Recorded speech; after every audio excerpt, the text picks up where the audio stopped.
हमने जिस तरह से कल बताया था कि मंदसौर में जो 4 मकानों को गिराया गया 4 तारीख को, उसके बाद 5 और मकानों पर नोटिस चस्पा किया गया। 3 मकान गिराए गए थे मंदसौर में, जिसमें यह आरोप लगाया गया था कि गरबा में इन लोगों के जरिए पत्थरबाजी की गई। उसके बाद मकान को गैरकानूनी बताते हुए उसको बुलडोज कर दिया गया और उसके बाद 4 या 5 और मकानों पर नोटिस चस्पा किया गया था उसको डेमोलिश करने का। जिन लोगों के मकान गिराए गए उन परिवारों ने, बरसात का मौसम है, आप देख रहे हैं किस तरह से पिछले 1 हफ्ते से कई राज्यों में लगातार मूसलाधार बारिश हो रही है। बारिश रुकने का नाम नहीं ले रही। दिल्ली, उत्तर प्रदेश, मध्य प्रदेश में इस तरह की चीज़ें देखने में आ रही हैं कि 24-24 घंटे लगातार बारिश हो रही है, हल्की हल्की बारिश हो रही है। मंदसौर में जो 3 मकान गिराए गए उसमें एक चन्नो बी नाम की एक महिला हैं, उनके पति और बेटा जेल में हैं। 4 अक्टूबर को उनका घर ये कहकर बुलडोज कर दिया गया था कि उनके बच्चों ने या उनके पति ने गरबा पर पत्थर चलाया था, जिसकी वजह से उनके घर को गैर कानूनी बता करके बुलडोज कर दिया। जब इनके घर को बुलडोज कर दिया, छोटे छोटे बच्चे हैं इनके, किसी तरह से इन्होंने एक पॉलीथीन का इंतज़ाम किया और डंडों पर उस पॉलीथीन को लगा करके अपने आप को बारिश से बचाने के लिए, अपने बच्चों को, ताकि उनको सर्दी ना लगे, बुखार ना आए। बीमारियों का मौसम चल रहा है, ख़ासतौर से बरसात के साथ साथ, बारिश के साथ साथ लोग बीमार पड़ रहे हैं। खांसी, नज़ला, ज़ुकाम, इस तरह की बीमारियां, बुखार जो है वो ख़ासतौर से फैल रहा है। छोटे छोटे बच्चे हैं।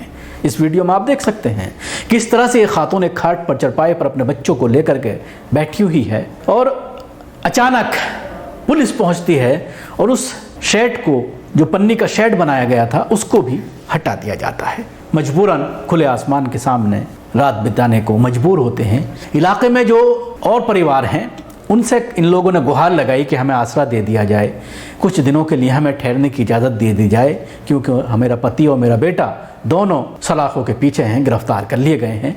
जब तक उनकी ज़मानत नहीं होती हमारे पास कोई अल्टरनेटिव इंतज़ाम नहीं है। लेकिन लोगों ने ये सोचते हुए कि अगर उन्होंने इनको पनाह दी तो ऐसा ना हो कि उनके घर को भी बुलडोज कर दिया जाए, इस डर से इलाके के लोगों ने इनको पनाह देने से भी इनकार कर दिया। सुनिए इस पूरे मामले पर ये क्या कह रही हैं। पुलिस ने थोड़ा शांत, अब हमें यहाँ भी नहीं रहने दे रहे। अब हमारे यहाँ भी तंबू बनाए, घर तोड़ दिए हमारे। अब हम यहाँ रह रहे थे, यहाँ भी हमारे ये तोड़ दिए। तब हम कहाँ जाए बच्चों को लेके, छोटे छोटे बच्चे हमारे। एक पानी आ रही है, बारिश कितनी हो रही है, अब बच्चे लेके कहाँ जाए। मेरे पति भी अंदर है, मेरा बच्चा भी अंदर है छोटा, तो अब इनको लेके कहाँ जाए। इसके साथ ही इन्हीं की तरह सब्जो बी का भी घर गिरा दिया गया। इनके पति फरार हैं, जबकि 2 बेटे, जिनमें से एक नाबालिग है, जेल में हैं।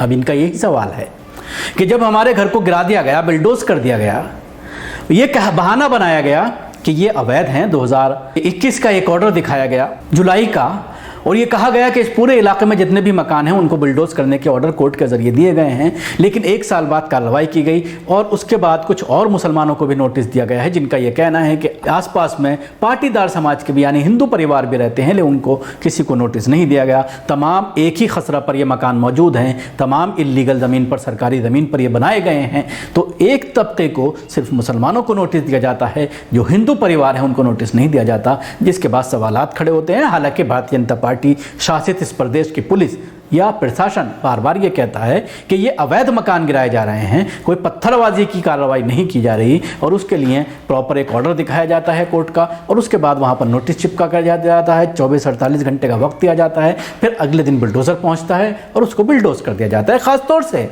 इस तरह के मकान गिराने के लिए नोटिस का जो वक्त दिया जाता है वो फ्राइडे शाम को लगाया जाता है, ताकि सैटरडे संडे को जब कोर्ट की छुट्टी हो, किसी अधिकारी से जाकर के आदमी गुहार ना लगा पाए, कोई पॉलिटिकल प्रेशर ना डाल पाए, इसलिए फ्राइडे की शाम को नोटिस लगाया जाता है और रविवार की सुबह में बुलडोज़र पहुंच जाता है, ताकि ना तो कोर्ट का दरवाज़ा खटकाया जा सके, ना इंसाफ की कहीं पर आस लगाई जा सके।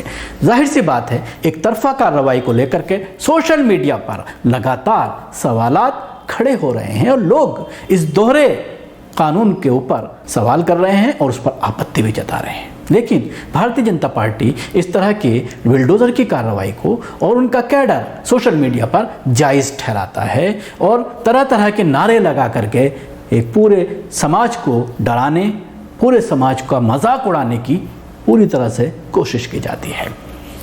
शुक्रिया। अगर आपने अभी तक हमारा चैनल सब्सक्राइब नहीं किया है तो अभी कर लें। इसके साथ ही बेल आइकन जरूर दबाएं। अगर आप ये वीडियो फेसबुक पर देख रहे हैं तो पेज को लाइक करें, उसके साथ ही फॉलो भी करें।